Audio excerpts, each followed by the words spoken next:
Всем привет! Вы на канале Пшеничный Рост, меня зовут Димон. Ну что, друзья, если вам около 30 лет, то скорее всего вашим первым телефоном был Nokia. Очень жаль, что этот бренд не сохранил свою популярность по сей день. Классическая модель 3310 была в карманах многих людей и в то время была просто хитом. Хотя и на данный момент Nokia выпускает смартфоны, которые, конечно, не настолько популярны, как Samsung или Xiaomi, но многие из них не отстают по цене, а иногда даже по функционалу. В этом видео я как раз собрал для вас лучших представителей Nokia, поэтому смотри его до конца и точно подберешь смартфон под себя от этого легендарного бренда. Лайк и подписка, погнали! И начать я хочу с бюджетного смартфона, который в случае чего можно отремонтировать в домашних условиях.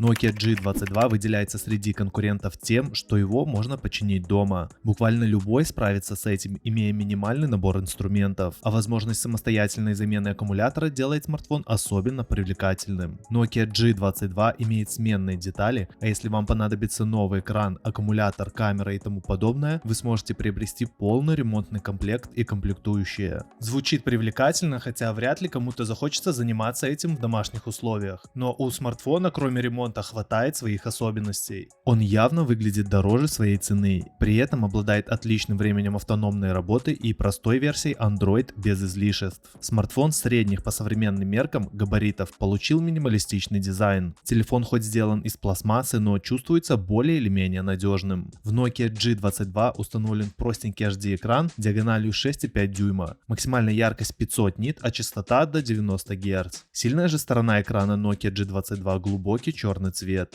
Темные оттенки насыщены даже с высоким уровнем яркости, а ночью они мало отдают серизной. Производительности процессора Unisoc Tiger T606 достаточно для базовых нужд. Тем не менее, некоторые игры телефон тянет, причем неплохо. Поиграть на Nokia G22 в принципе можно, но придется ограничиваться низкими или средними настройками графики в требовательных видеоиграх. А вот камеры Nokia G22 используют 3 модуля, включая основной на 50 мегапикселей, макро на 2 и вспомогательный на 2 мегапикселя. Интересно, что присутствует оптическая стабилизация, но она не очень помогает при съемке видео, которое записывается максимум в разрешении 1080-30 кадров в секунду. Большинство снимков невысокого качества, а я напоминаю, что у нас бюджетный смартфон. Нормальное фото получается только при хорошем дневном освещении. Смартфон Nokia G22 оснащен батареей емкостью 5050 мАч. В паре с энергоэффективным процессором аккумулятора хватает на несколько дней использования. Конечно, активные геймеры могут посадить батарею гораздо быстрее, но за $140 большего ожидать и не стоит. Если же говорить о лучшем бюджетном телефоне с поддержкой 5G от Nokia, это будет Nokia X20. Nokia славится спокойным дизайном своих смартфонов, без глянцевых поверхностей и кислотных цветов, но при этом максимально аккуратным. X20 типичный представитель. Рамки вокруг экрана могут показаться чуть великоватыми, зато на довольно массивном подбородке разместили дополнительную надпись Nokia, поскольку заметная часть пользователей фанаты бренда. Конечно, такой подбородок уже смотрится немного кринжово, но поклонники ценят этот бренд именно за такие моменты.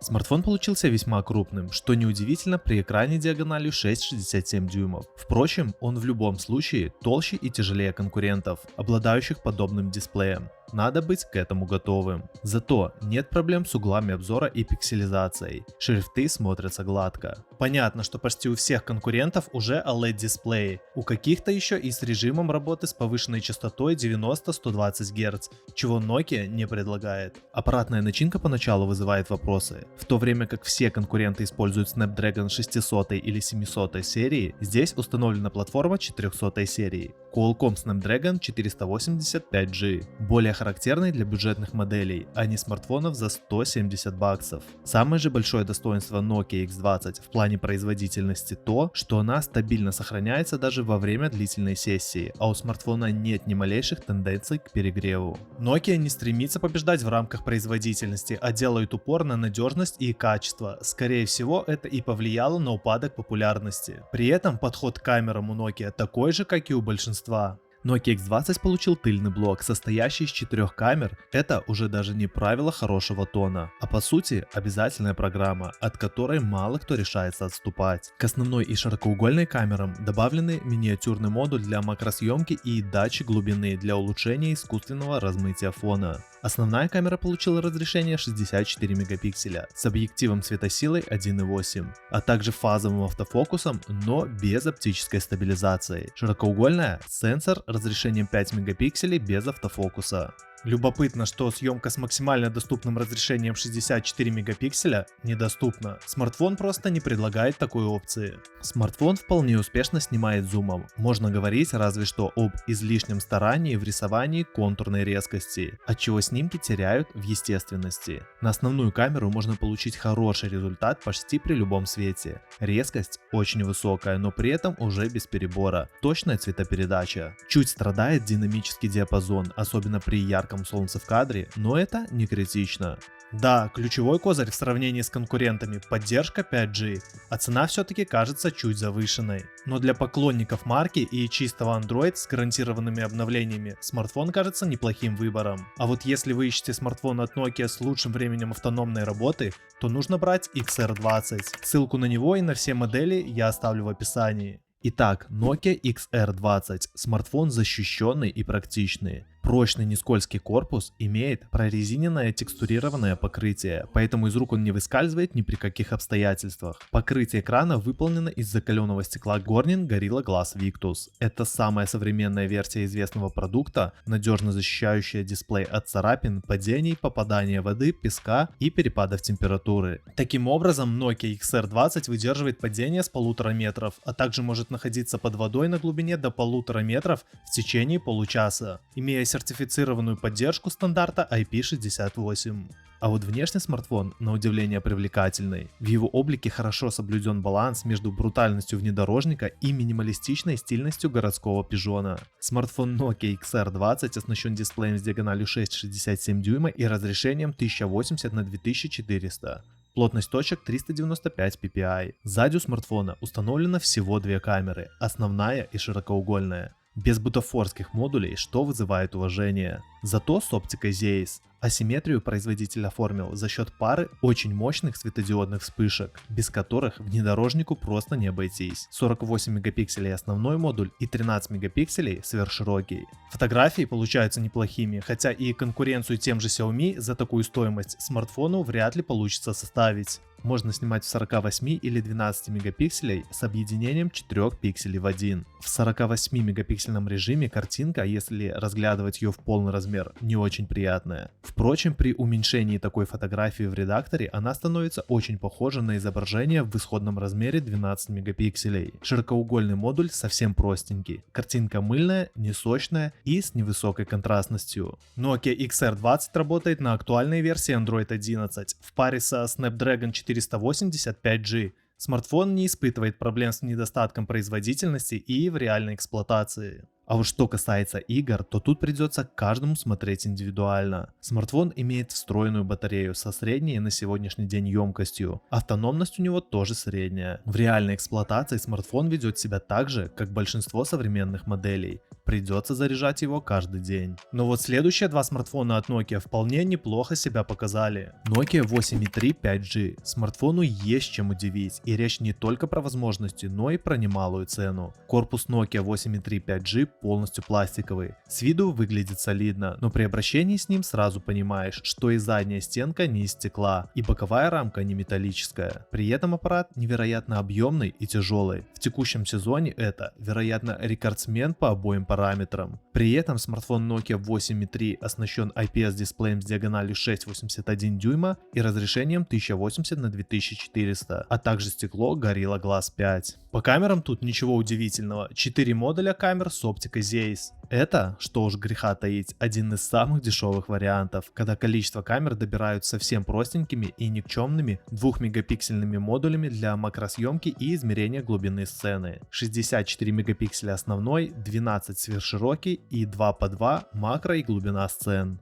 А вот телеобъектива и оптического зума в смартфоне нет, и это при цене в $700. Главная камера получила 64-мегапиксельный модуль с возможностью съемки в 16 мегапикселей с функцией объединения 4 пикселей в один. Видеокамера умеет снимать в максимальном разрешении 3840 на 2160. то есть 4К. В качестве программной платформы используется Android 10, то есть не считая интерфейса управления камерой, который у каждого производителя свой собственный. В остальном это чисто Android система, лаконичная и хорошо оптимизированная. Смартфон работает на однокристальной системе Qualcomm Snapdragon 765G. Платформа очень мощная, особенно по графической части. Ее с полным правом можно назвать субфлагманской. Она сравнима по возможностям с Samsung Exynos 9810, но вдобавок поддерживает 5G. В принципе, ее возможностей хватает с лихвой, да и в самые популярные игры, включая PUBG и Call of Duty Mobile, можно с комфортом поиграть на высоких настройках графики. Смартфон имеет встроенную батарею с повышенной для современных смартфонов емкостью. Однако мощная платформа и огромный экран очевидно не дают смартфону экономно расходовать энергию.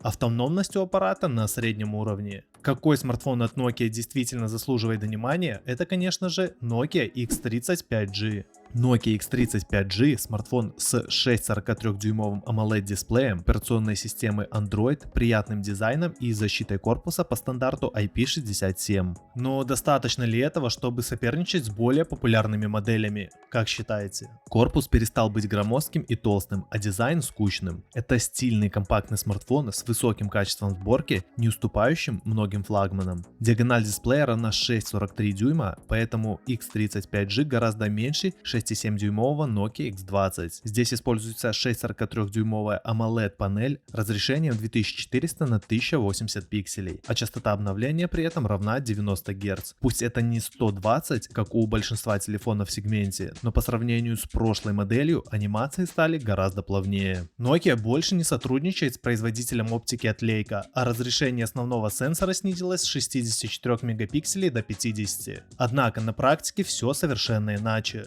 Много мегапикселей не гарантирует высокого качества съемки, а основная камера в новой модели во всем превосходит сенсор из X20. У фотографий все в порядке с экспозицией, цвета точные, а детализация для ценового сегмента впечатляющая. Кроме того, изображения почти всегда получаются одинаковыми, в отличие от прошлых моделей, где иногда приходилось выбирать один хороший снимок из множества неудачных. В новой модели Nokia решила отказаться от макрообъектива и сенсора глубины с низким разрешением. Вместо этого была улучшена ультраширокоугольная камера, разрешение которой увеличилось с 5 до 13 мегапикселей. Nokia X30 5G работает на Android 12 с несколькими дополнительными функциями от Nokia.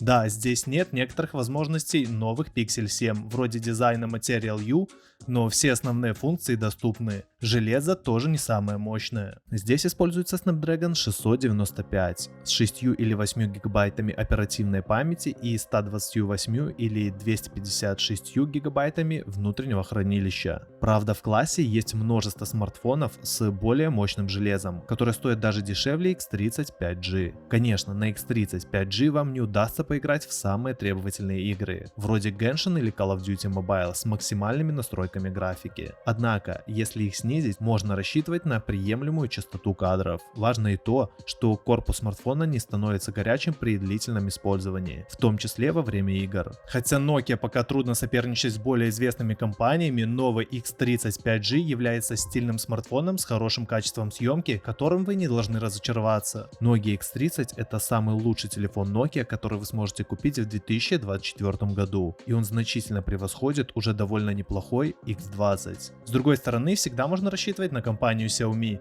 и смартфоны, которые они производят. Лучшие модели от Xiaomi на данный момент будут в этом видео. Обязательно посмотри и про лайк и подписку не забывай.